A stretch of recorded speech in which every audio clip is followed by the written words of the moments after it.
del Rosario. Happy Friday. The weekend is almost here. So let's get you up to speed with some news that you could use right now. Hello there, beautiful people. I'm Anne Asis-Carilo, sending you love, good vibes, and a dose of positivity. Happy Friday! I'm Monique Tuzon. Join us in the next hour for fun stories and conversations that matter. Now, everyone is excited here in the BNC studios, to the point that we're actually calling it the BNC studios. Because we have a very special guest. Not only is she the internet's lumpia queen, She is the queen of the local food content creator scene, and she's won multiple awards left and right in 2024. So now let's find out her recipe to success this morning. So welcome to the show, the lumpia queen herself, Abby Marquez. Like, girl, we're all fangirling and our energy. Grabe, thank you. Thank you for coming and gracing us with your presence. Happy to be here. Thank you po. Yeah. We're even happier that you said yes to this live interview. Of course. Gusto ko itaas na energy natin in the morning. Just for you, girls.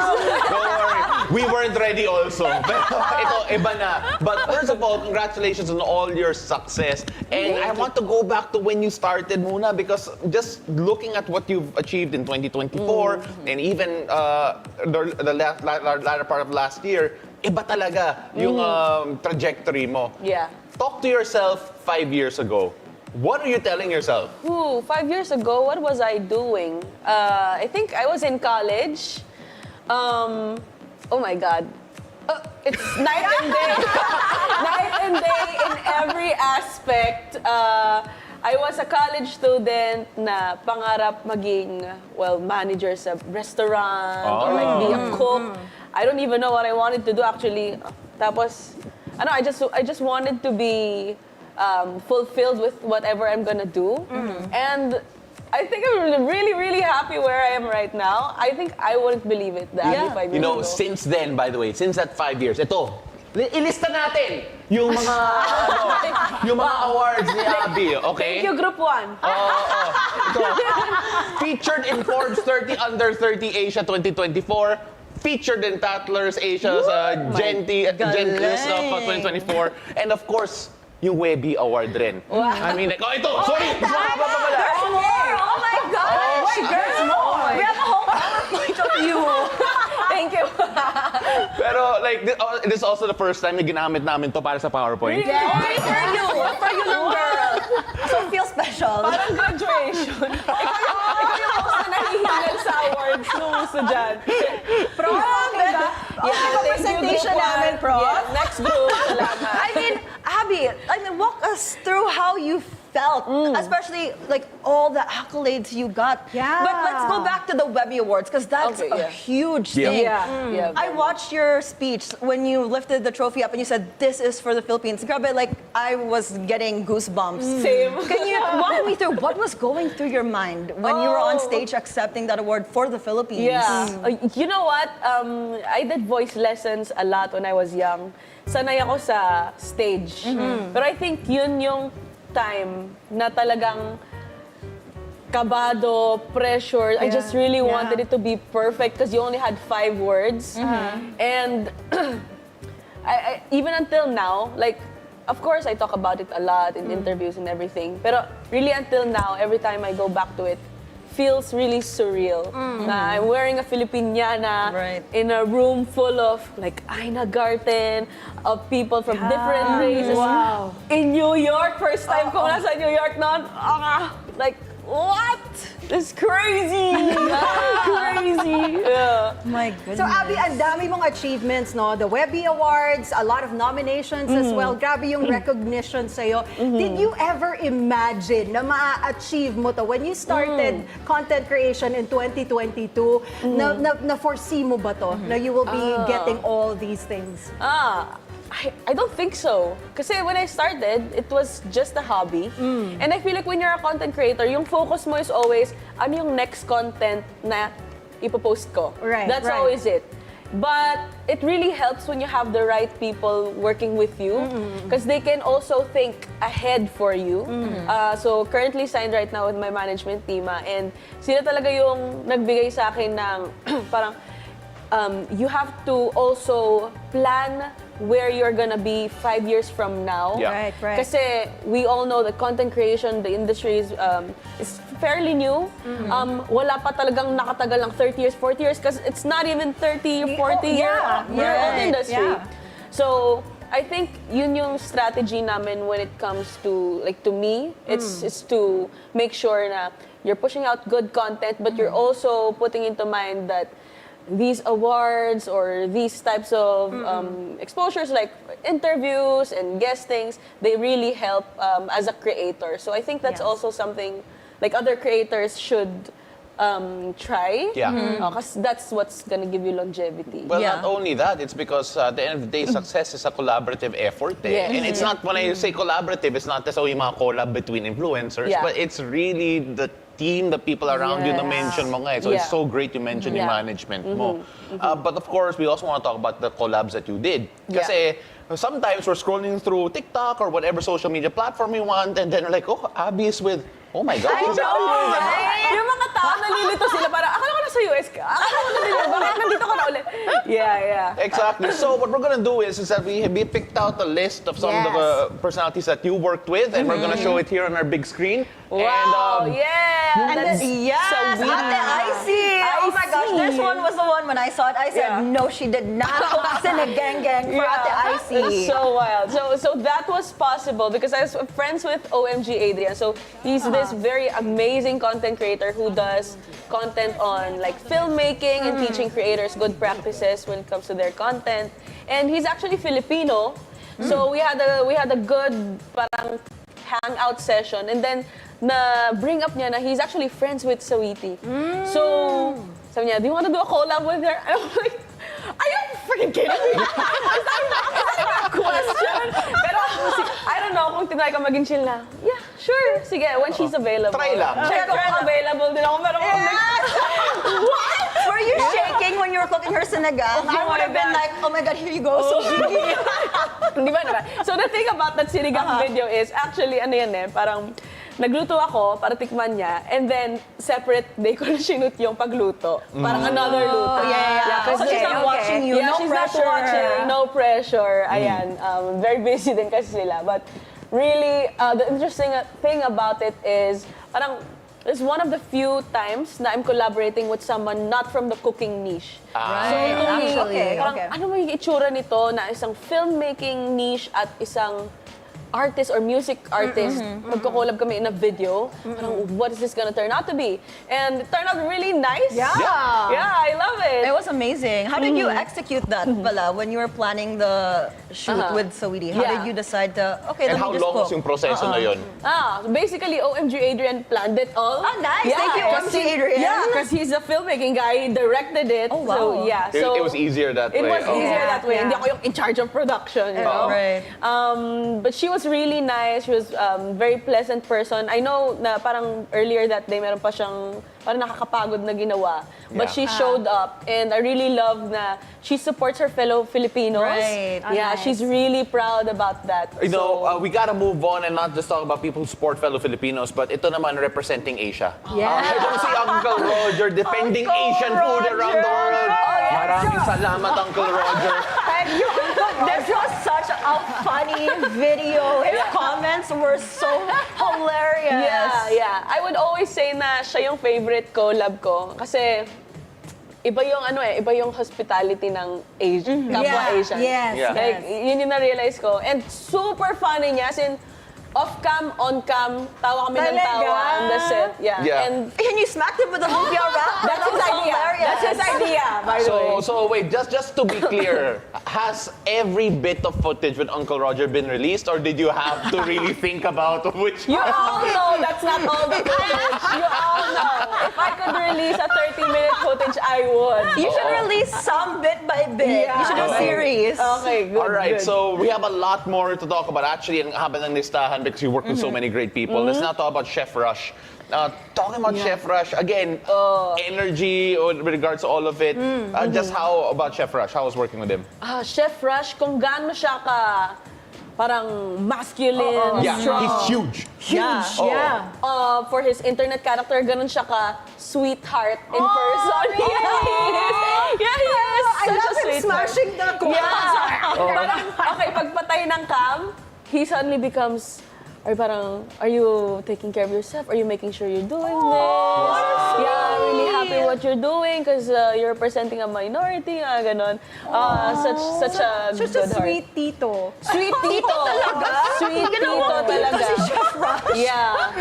Tito Rush. Tito Rush. Hello, Tito Rush. Tito Rush. Watching. Yeah. And talagang he respects the food. Kinain niya yan lahat of cam. Talaga? Yeah, really. Parang ayaw niya nagsasayang.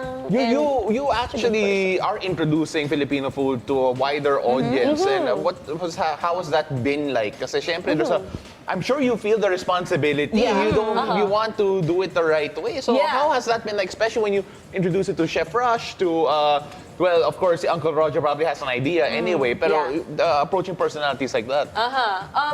The interesting thing is that nung in-approach ko sila na let's do a collab and started the discussion, what do you want to cook? All of them wanted to cook Filipino food. Okay. Because I don't think they often get the opportunity to collab with Filipino.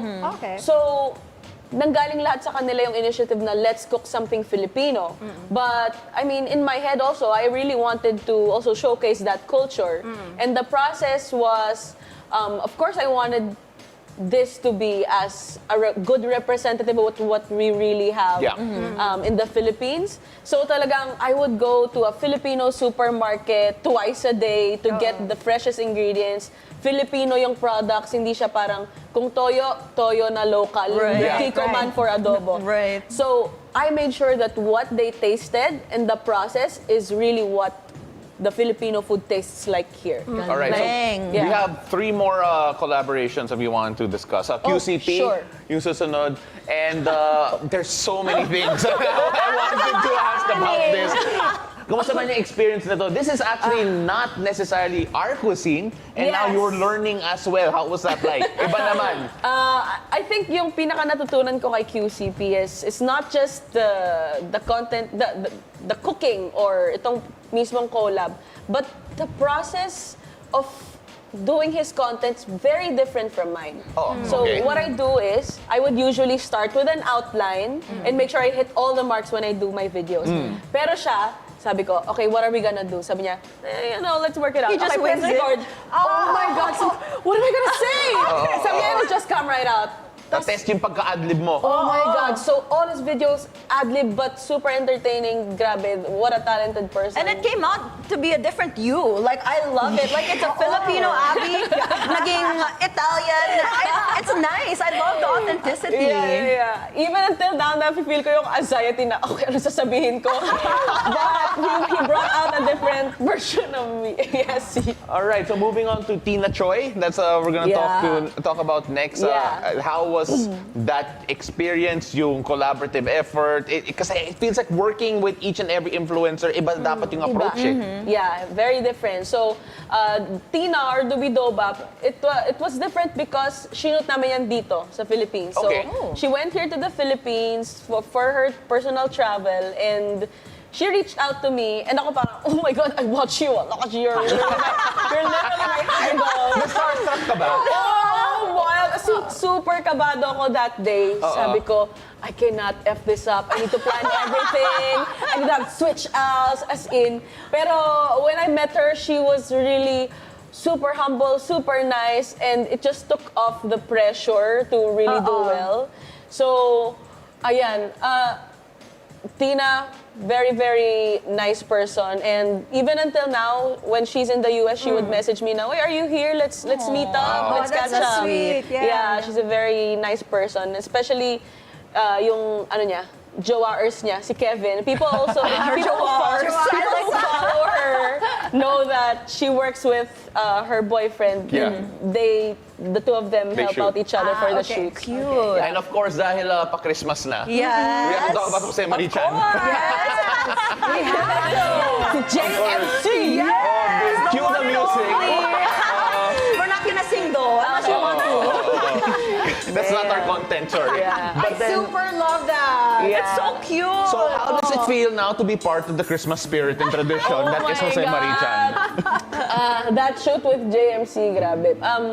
Nung na-introduce pa lang sa akin yung opportunity, sabi ko, oh my God, DJ MC. Yeah. Oh my God, wild.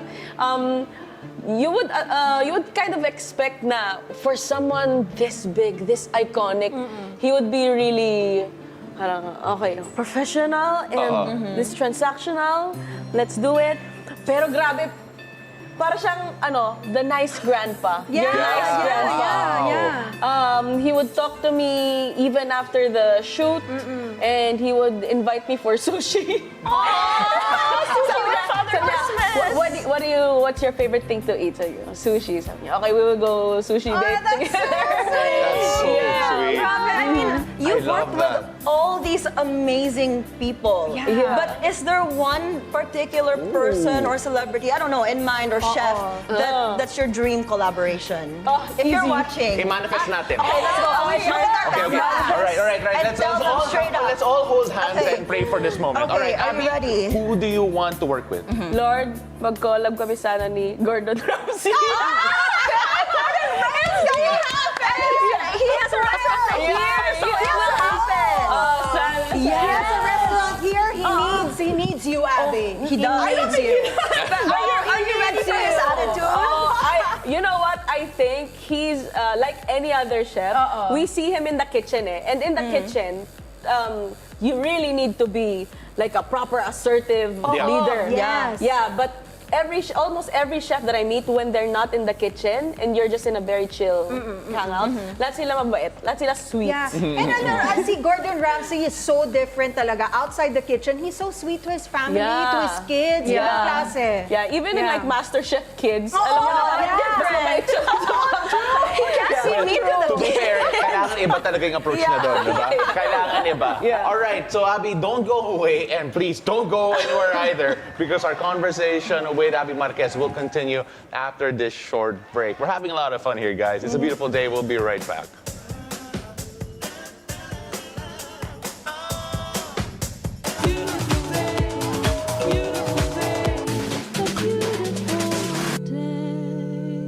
Good morning, I'm Mikey Oreta, and you're watching Basis Points, where we dive deep into the numbers and the stories that drive our economy and shape our world. The Securities and Exchange Commission gets tough on delinquents. 81 billion pesos in smuggled goods seized. Cash remittances reached nearly $3.1 billion, up 2.7% year on year. We were able to breach already our year-end target of 200 billion. This is a new golden age for Bitcoin. And that's it for Basis Points.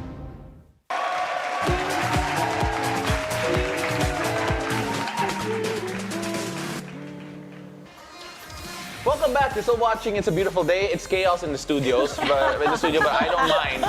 We're still hanging out with the lumpia queen herself, food content creator Abby Marquez. She's waving the Philippine flag all over the world. And of course, it wasn't just all work for you this year. You had a lot of fun also. We talk about you waving the Philippine flag. You defended the very iconic spaghetti here from the Philippines from a certain celebrity who was not very kind to our particular brand of spaghetti.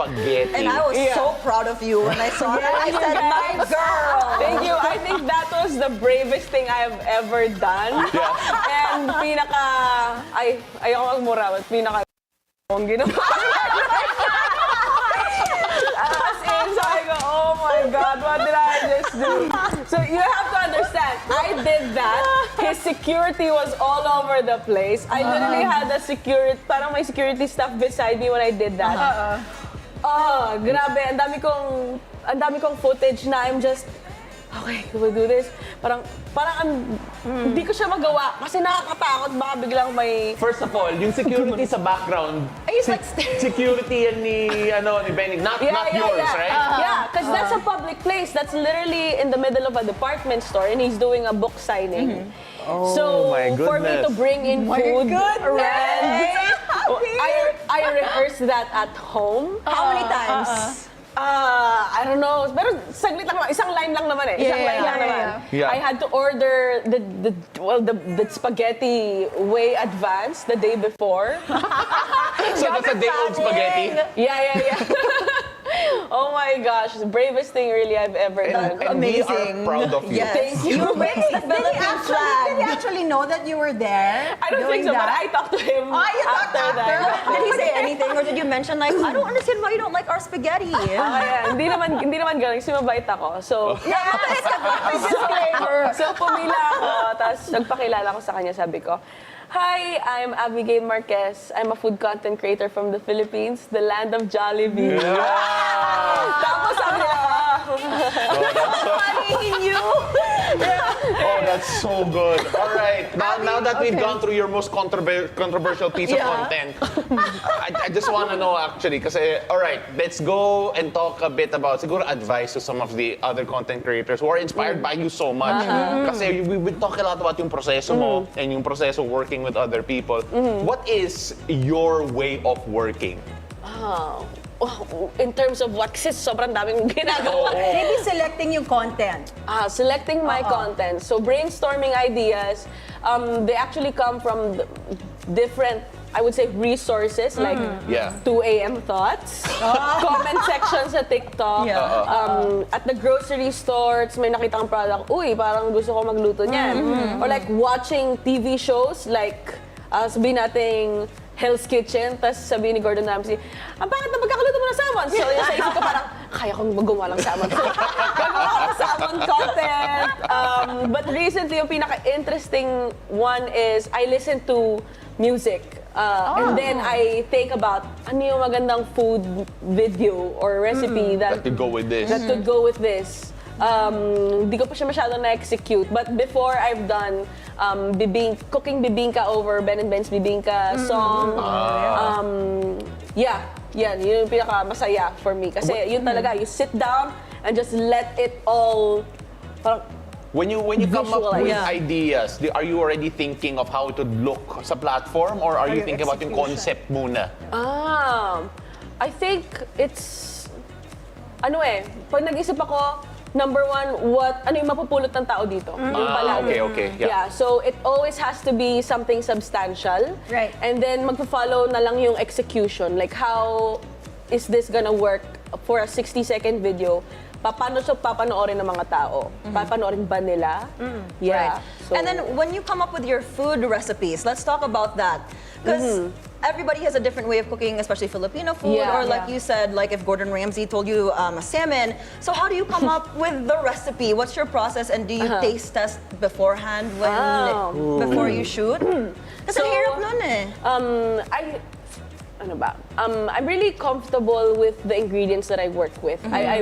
Before content creation, I cooked a lot. So, para kung yung mga lola nyo na hindi na nila kailangan magsukat ng mga bagay. Yeah. Basta nagtitimpla-timpla lang sila. Tansya. Yeah. Yes, yeah. Just because they cook a lot and they know how the ingredients behave. So, a lot of the times, I don't do test kitchen. Pag nag-shoot ako, yun na yun. But if it turns out bad, which just happened maybe 1 or twice pa lang, hindi ko na siya ipopost kasi ba't papanoorin? Well, actually, this actually goes on to what we were talking about actually before the show. Kasi we were asking, lumpia queen ka. What is the perfect lumpia, the idea of the perfect lumpia for you? Yeah. And how would you make it? And have you already made yung ideal lumpia sa opinion mo? I think this would also explain the process. First of all, I would think, ano ba yung essence ng dish na to? What do people expect when they think of lumpia or adobo? So for lumpia, crispy for sure. Crispy, hindi masyadong greasy. Meaty. Yeah. Yes. Okay. So how do I go about that is, I adapt the techniques or the ingredients. Paano ba to magiging masarap na meaty? Paano to hindi magiging oily? So you drain it vertically. Or you make sure to fry it in the right temperatures para hindi niya i-absorb yung oil. Or kapag crispy, well, you use the right kind of wrapper or just make sure the filling is really, hindi siya masyadong basa. Yeah. Yung mga ganon. So, it's sometimes a process as well. Yeah, Like in the middle of cooking, dun ko na-realize ito yung dapat gawin. But yeah, so you make sure you capture the essence, and I think that's also what you need to know in order to innovate. So yun naman yung recipes ko na may mga twists. Yes. So I make sure to still honor the original dish na pag tinikman mo to, adobo pa rin to pero may onting twist. Hindi Yeah. siya I parang get you you. babastardize Yeah. the dish. You know what amazes me is that we talked earlier and I asked you, chef ka ba or nag-culinary school ka ba? Yeah. She's actually self-taught. Yeah. So ang So that's a galing, gift. diba? Yeah, yeah. A gift from above. It's a natural skill na you just really understand food. Yeah. Diba? And I think important din for other people to know na the skill or what I did, I didn't get it overnight. Yeah. Like Right. I know how to cook right now because of years of trying and failing in the kitchen. Right, right. And I know how to do content because I studied editing, I studied cinematography. Yes. So, hindi siya overnight thing. It was actually years Yes, of yes. honing the skill and getting familiar with Yes. it. And then, when I did content, doon lang siya, nag-hit siya. And I think people should know na it took me years. It took you a Yeah, while. yes, It took you a yes. while. Abby, everyone is so excited, first of all, that you're here. I mean, like, to the point that the chairman of our board, our ex-com, is actually watching the show right now. Yung Mrs. ni Chairman, si Ma'am Eta's watching, really enjoying you're here because they're such big fans. We have so many fans of you watching right now. Now, for those who are inspired by you, what message do you have for them? And of course, what can we expect next from an Abby Marquez? So, idiretso ko na, good things take time. Yes. For my content, I really focus on the quality and make sure it adds value to whoever watches it. I think that's the way to go for social media, for content creation. As long as you offer value, you teach them, you entertain them, papanoorin ka ng mga tao. Advice and what's next for me? Right now, I'm really focused on just keep on doing the short videos that people love. Yes. But I'm the type of person to always explore my potential or something. Whoa. My potential. So I'd like to see how I do in like longer videos Yeah. or in different types of media like hindi lang cooking short form. Ayoko sabihin na acting or like singing, but any other type. So I will try anything once. You're doing well on TV, by the way. Huh? You're doing well on TV right now. Yeah. Yeah. Wait. Mag-zoom in ka. Ayan. Yeah! So, mag-acting workshop muna tayo. But then, Abby, we're so happy you're here. Thank you very much for joining Thank you. us.